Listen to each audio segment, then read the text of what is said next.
दोस्तों, सभी लोगों का स्वागत है आपके अपने चैनल एकल शक्ति के ऊपर। मैं हिमांशु शर्मा आज आप लोगों को एक ऐसा डिस्कशन आप लोगों के सामने लेकर के आया हूं जिसके अंदर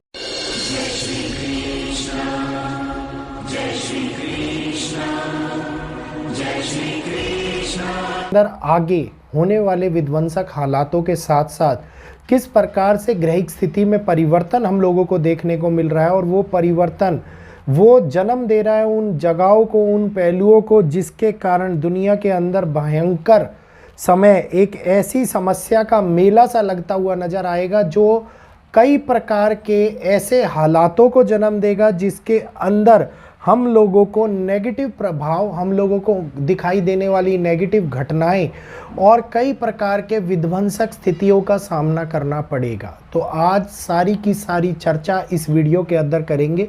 उम्मीद है वीडियो आप लोगों को अच्छा लगेगा। वीडियो अच्छा लगे तो लाइक अवश्य कीजिएगा। जितने भी लोग पुराने जुड़े हुए हैं वीडियो को शेयर अवश्य कीजिएगा और जो लोग नए जुड़ रहे हैं कृपया सब्सक्राइब करना ना भूलिएगा। सब्सक्राइब का बटन दबाने से आप हमारी फैमिली का हिस्सा बनते हैं और हम लोगों को सपोर्ट प्रदान करते हैं। तो इस टाइम के अंदर वृषभ राशि एक ऐसी राशि जो भूमि तत्व की राशि है और वृषभ राशि गुरु और शुक्र का ऐसा समावेश, ऐसा प्रभाव जिसके कारण दुनिया के अंदर विध्वंसक घटनाएं जन्म ले रही हैं। ऐसी घटनाएं जो एक के बाद एक हम लोगों को केवल और केवल धर्म और धर्म से रिलेट होने वाली किसी ना किसी पहलुओं के ऊपर होती हुई चर्चा दिखाई देती हुई नजर आती है। और ये सारी की सारी घटनाएं ये घटित हो रही हैं गुरु की वक्री चाल के कारण। गुरु का वक्री चाल चलना और ख़ास तौर के ऊपर इस समय के ऊपर गुरु का वक्री हो जाना, जिस समय के अंदर शनिदेव अब 15 नवंबर के बाद से मार्गी चाल चलने वाले हैं और शुक्र गुरु के बिल्कुल सामने बैठे हुए हैं। ये दिखा रहे हैं उस नेगेटिव आते हुए समय को, ये दिखा रहे हैं दुनिया के अंदर उस बदलाव को जिसमें देव और दानवों के दोनों के मतलब ये कहिए गुरु आमने और सामने सक्षमता रखते हुए अपनी अपनी प्रभावी क्षमता को दुनिया के सामने लाते हुए एक बहुत बड़े विकराल समय को जन्म देते हुए दिखाई देते हैं। इस समय के अंदर गुरु की वक्री चाल जो 9 अक्टूबर को स्टार्ट हुई थी, लेकिन इसने 4 फरवरी तक के समय को संपूर्ण बदलना शुरू कर दिया है। इस समय के अंदर प्राकृतिक घटनाएं आप लोगों ने देखी जिस प्रकार से घटित हो रही हैं। विदेशों के हालात बद से बदतर स्थिति को लेकर के आ रहे हैं। भूकंपों का सिलसिला शुरू हो चुका है।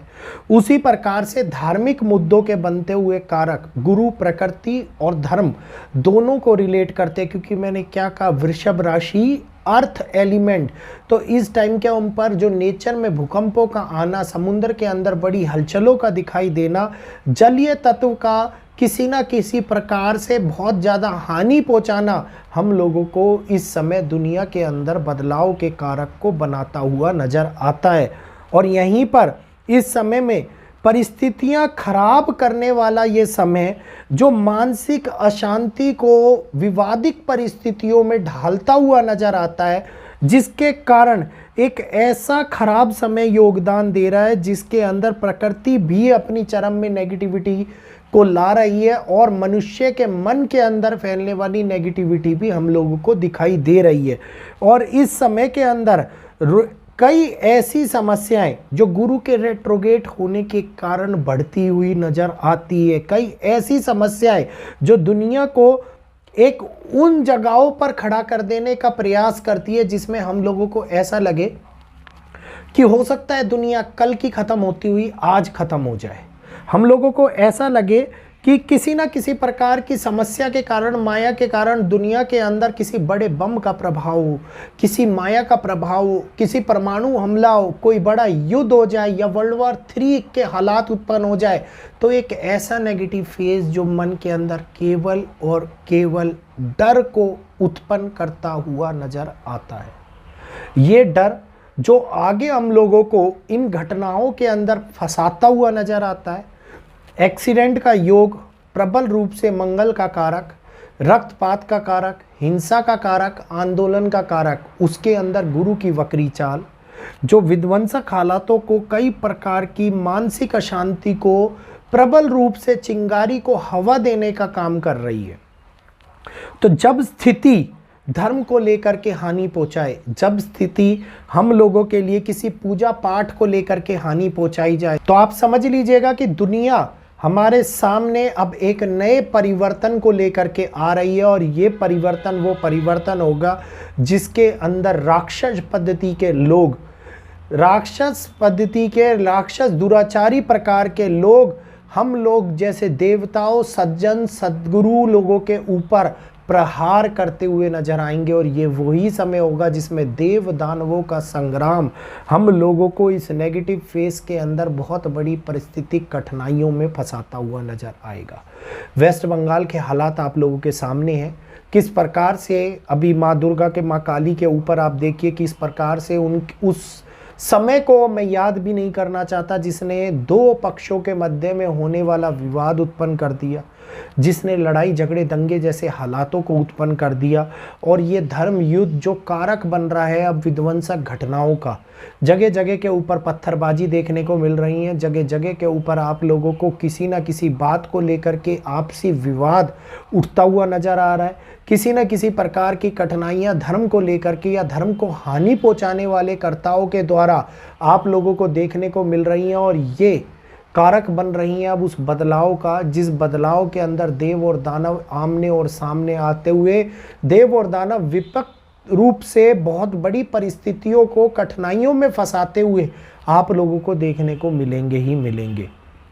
राहु और केतु की वक्री चाल, अब राहु और केतु में से केतु का राशि परिवर्तन जो 9 तारीख को होता हुआ नजर आएगा, ये दिखाएगा कि किस प्रकार से राहु और केतु का समावेश इस दुनिया के अंदर अंधकार भरे समय में एक नए पहलुओं को उद्गम करता हुआ नजर आएगा। वहीं पर नेपच्यून अपने कारक बन रहे हैं चीज़ों को इंटेंस एम्पलीफाई करने का, इंटेंस सिचुएशंस को बढ़ाने का, बदलने का, किसी ना किसी प्रकार की ऐसे मौजूदा हालातों में इंसान को फंसाने का जिसमें इंसान ये सोचे कि अब क्या हकीकत में हम लोगों को आगे जाने वाले भविष्य के बारे में सोचना चाहिए? क्या हम लोगों को ये लगना चाहिए कि भविष्य हमारे लिए अंधकार में नज़र आ रहा है? क्या हम लोगों को लगना चाहिए कि किसी ना किसी प्रकार की हानि हमारे परिवार को हो सकती है? तो इसी प्रकार के बहुत सारे सवाल हमारे मन के अंदर जो चिंताओं को बढ़ाते हुए नज़र आए, चिंताओं को किसी न किसी प्रकार से हम लोगों को घेरते हुए नजर आए, मानसिक अशांति, मानसिक प्रताड़ना हम लोगों को देते हुए नजर आए, ये वो समय है जिसमें दुनिया एक नए बदलाव की ओर आगे बढ़ती हुई भी नजर आएगी। तो नेगेटिव पहलू जो पॉजिटिविटी को भी जन्म दे रहे हैं और पॉजिटिविटी के लिए जो कदम हम आगे बढ़ा रहे हैं, जिस रास्ते के अंदर कठिनाइयां ना हो वो रास्ता कभी भी अच्छा या सच्चा रास्ता नहीं होता। तो इस रास्ते में जो कठिनाइयां हमारे सामने आ रही हैं ये दिखा रही हैं कि हम उस राह पर चल रहे हैं जो आगे आने वाले टाइम के अंदर सच्चे सनातनी की एक पहचान बनने वाली है, भारत की एक पहचान बनने वाली है। तो वीडियो अच्छा लगा हो तो वीडियो को लाइक करके चैनल को सब्सक्राइब जरूर कर लीजिएगा ताकि आगे आने वाली भविष्य में वीडियोस आप लोगों को इस चैनल के माध्यम से मिलती रहे और आप और हम लोग जुड़े रहे। तो बहुत बहुत धन्यवाद देखने के लिए, सभी लोगों का दिल से अभिनंदन। जय श्री कृष्णा। कल फिर मिलेंगे नई वीडियो, नई घटनाक्रम, नई रिसर्च को आप लोगों के सामने लाते हुए। आज के लिए इतना ही।